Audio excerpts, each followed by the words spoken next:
जय जय श्री राधे। भगवान श्री दत्तात्रेय जी द्वारा 24 गुरुओं से शिक्षा ग्रहण। अवधूत दत्तात्रेय अत्रि और अनसुया के पुत्र थे। ये विष्णु के अंश से अवतीर्ण हुए थे, अतः विष्णु के अवतार के रूप में इनकी विशेष प्रसिद्धि है। गिरिनार में दत्तात्रेय जी का विष्णुपद आश्रम प्रसिद्ध है।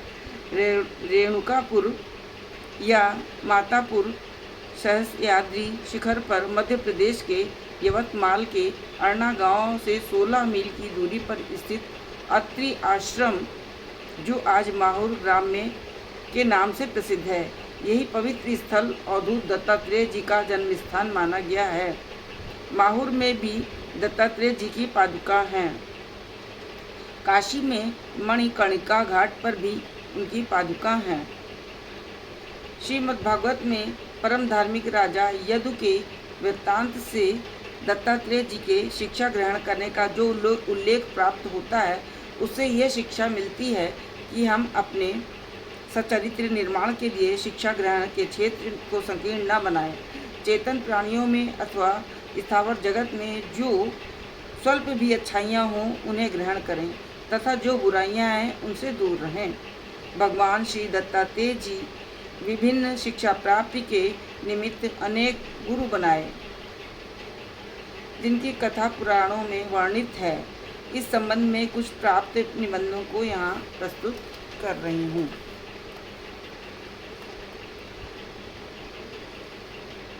एक बार धर्म के मर्मज्ञ राजा यदु ने देखा कि एक त्रिकालदर्शी तरुण अवधूत ब्राह्मण निर्भय विचर रहे हैं।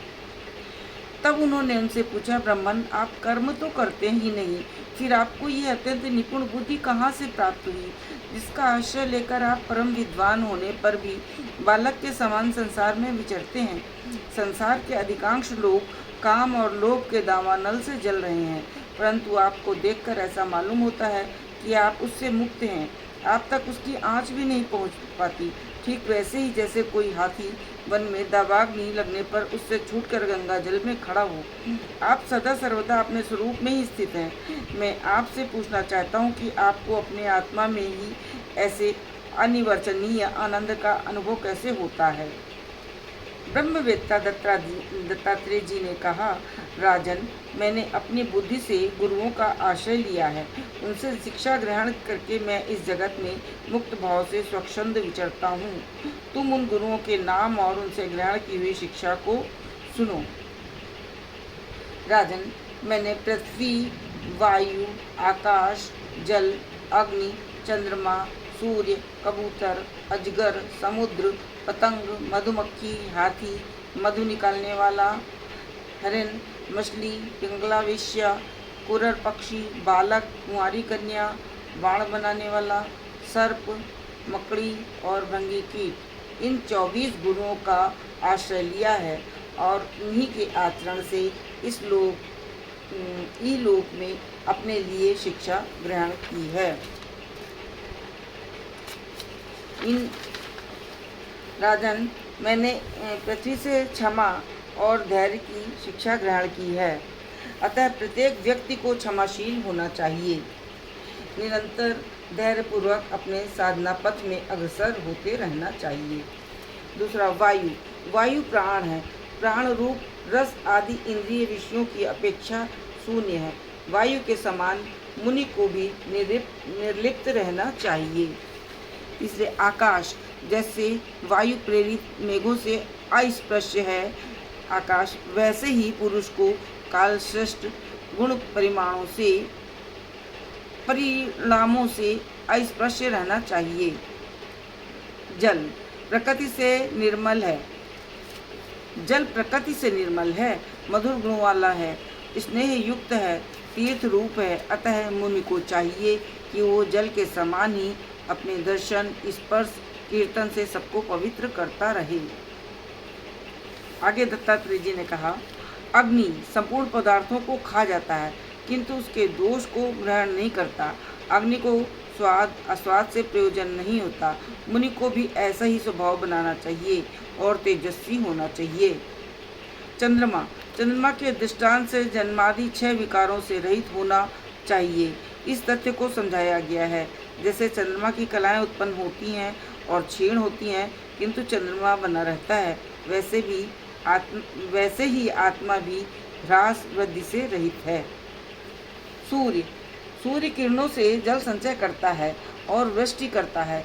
महात्मा को चाहिए कि वो यदि कोई उपभोग वस्तु प्राप्त हो तो उसे उनके इच्छुकों को दे दे।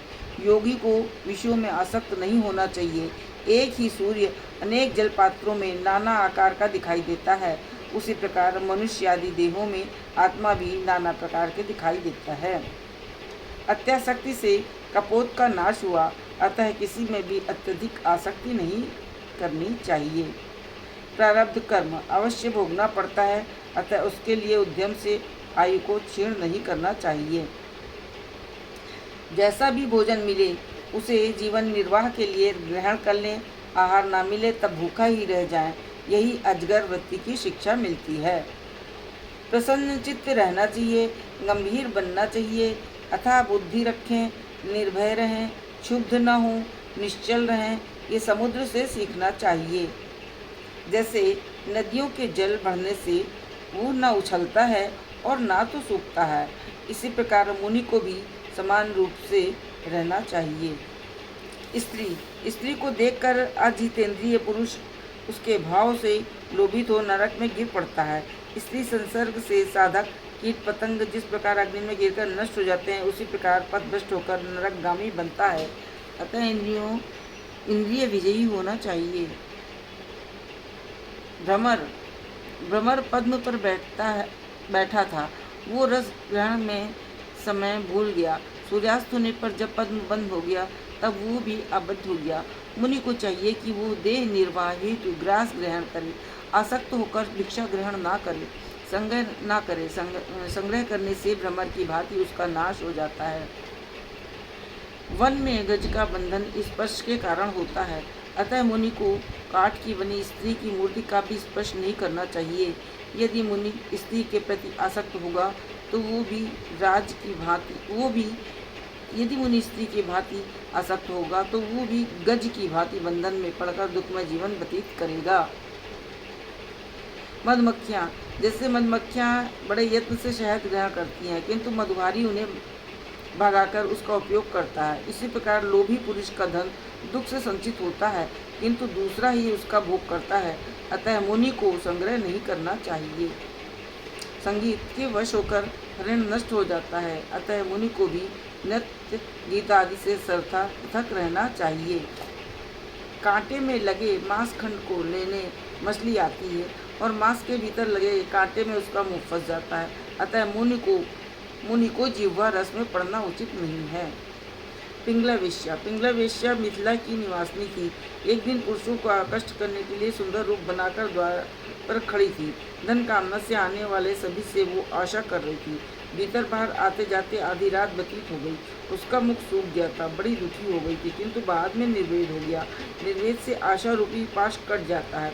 वो विचारने लगी कि मैं आत्माराम पुरुष को छोड़कर अन्य सत्पुरुषों की अभिलाषा कर रही हूँ, यही मेरी मूर्खता है। विष्णुत्र से भरे हुए इस शरीर में मेरी कैसी आसक्ति है। अब मैं परमात्मा में रमण करूँगी, वे ही मेरे प्रिय हैं, अतः आशा नहीं करनी चाहिए। आशा परम दुख है, नैराश्य ही परम सुख है। उरर पक्षी मांस का टुकड़ा मुंह में लेकर उड़ा। चारों ओर से मांस भक्षी पक्षियों ने उसे घेर लिया। जब तक उसने मुख से मांस नहीं छोड़ा तब तक वे उसे ताड़ित करते रहे। मांस छोड़कर वो सुखी हो गया। संग्रह करने वाले दुख पाते हैं, अतः मुनि को विषय की आसक्ति छोड़कर सुखी रहना चाहिए। बालक को मान अपमान का दुख नहीं है, घर वालों को चिंता भी नहीं है, अतः यही बालक वृत्ति मुनि के लिए आदर्श है। किसी के घर में एक कुमारी कन्या थी। घर वाले कहीं बाहर गए थे। उसी समय कन्या को देखने वाले वर पक्ष के लोग आए। घर में धान थे। कन्या उन्हें कूटकर चावल निकालने लगी। शंख की चूड़ी पहने धान कूटने से आवाज़ आने लगी। तब उसने विचार किया कि अतिथि के आने पर धान कूटना अदरिद्रता का द्योतक है, अतः आवाज़ न हो, इसलिए उसने एक कंकड़ उतार दिया, किंतु फिर भी ध्वनि हुई। 2 कंकड़ पहनकर धान कूटने पर की ध्वनि आई। अंत में केवल एक कंकड़ पहनकर धान कूट लिया। अतः जहाँ अनेक रहते हैं वहाँ कलह स्वाभाविक है। अतः मुनि के लिए कुमारी के कंकण की भांति एकांतवास ही श्रेष्ठ है। वाण निर्माता से पूछा गया कि क्या तुमने राजा की उस समय सवारी तुमने राजा की सवारी देखी है? उसने कहा कि पता नहीं, सवारी उस समय निकल चुकी थी। बाण बनाने वाले की एकाग्रता के समान ही परमात्मा के चिंतन में रत रहना चाहिए। सर्प अपने लिए घर नहीं बनाता, अतः मुनि को घर बनाने की आवश्यकता नहीं है। जैसे मकड़ी अपने मुख में से जाला प्रकट करती है और विहार करके पुनः उसे ग्रस लेती है, वैसे ही परमेश्वर भी सृष्टि करके पुनः उसका संहार करता है। जैसे भृंगी कीट अन्य जीव को पकड़कर अपने रूप में परिवर्तित कर देता है, ऐसे ही भगवान का ध्यान करते करते जीव का भी आनंदमय भगवत रूप हो जाता है। दत्तात्रेय जी ने अपने 24 गुरुओं के शिक्षा निर्देश के अनंतर ये प्रतिपादन किया कि एक ही गुरु से संपूर्ण ज्ञान प्राप्त नहीं हो सकता, इसलिए उन्होंने 24 गुरुओं से शिक्षा ली। तो जय श्री दत्तात्रेय महाराज, जय श्री राधे।